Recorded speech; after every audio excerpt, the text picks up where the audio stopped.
The St. Joseph Youth Charitable Association in Spain is asking the faithful to join a procession and Mass on May 1st, the feast of St. Joseph the Worker.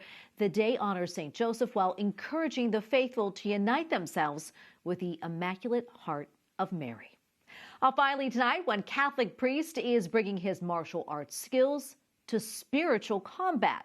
Father Guy Roberts, pastor of Saint Barnabas Catholic Church in Indianapolis, has been teaching Taekwondo as part of his ministry for 15 years. I had the opportunity to speak with him earlier.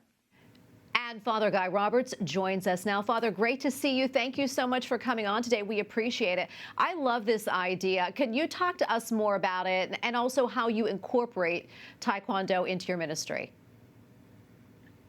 Well, I'm a little bit selfish in my practice of Taekwondo with the children because it's a good excuse for me to have to keep working out as well. I'll be turning 55 in a few months here, and when I have it scheduled with the children, if I have a day where I don't feel like working out or get a little bit lazy, I say, no, the children are expecting me to be there. So I benefit from this just as much as the children do, and it's just been a joy for me to watch the children grow and develop over the years. That is so wonderful. So I understand you're a 5th-degree black belt. Tell us a little bit more about that. Where did your interest in Taekwondo come from, and what gave you the idea to weave it into your ministry? I know you said you're a little bit selfish with it because you want to work out, but what sparked that idea to do this? When I was a little boy back in the 70s, there was a television program called Kung Fu, and I was interested in watching that show, and my parents actually started me out in Taekwondo at that time. And then after a little while, I got away from it for many years and came back to it as an adult off and on. And it's when I settled finally in Indianapolis.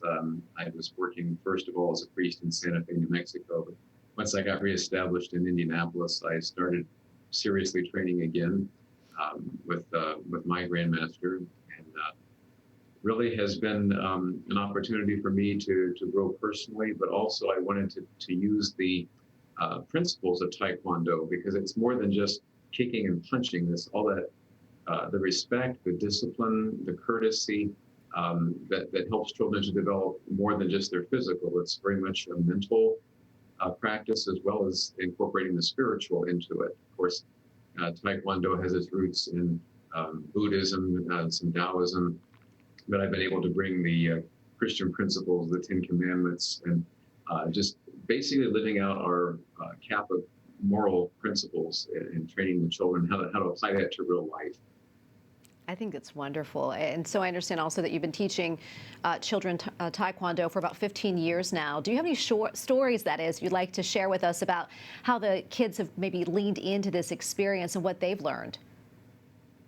Yeah, I've been privileged to teach boys and girls over the years, and it's good to have that mix in the classes. I've seen students really come out of their shell, students that might not practice any other sports, but Taekwondo is very much a personal sport. You practice it with others, of course, and it requires training with others, but you advance at your own pace. I've seen children that had very poor physical fitness, and they really developed physically, been able to do a lot of jumping and the spinning kicks and things that they didn't think they were capable of early on.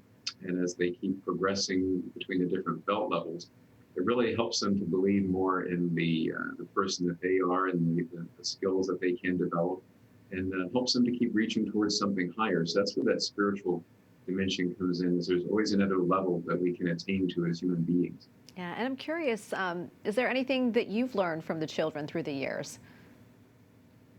It's taught me to have to walk in their shoes and try to really analyze what they might be doing improperly in their techniques, because if the body is not positioned in a certain way, then the technique just will not happen, or it won't have any power. And also to walk with them in their difficulties, because there's an expression in martial arts, it's basically translates as eating bitter herbs, that you're going to come into these moments in your practice where you it hits sort of a ceiling and you feel like you're not going to progress, or things get painful. And if you can persevere and help that person to look beyond the present difficulties, then they're going to attain that higher level. So it's really helped me to have to to get into the mind and the body of others to try to help them to develop. And that's been very rewarding when we can together break through those ceilings and attain a new level of expertise. Oh, I bet. Well, Father Guy, thank you so much for speaking to us about this. What a great thing you're doing, and God bless you. Thank you so much.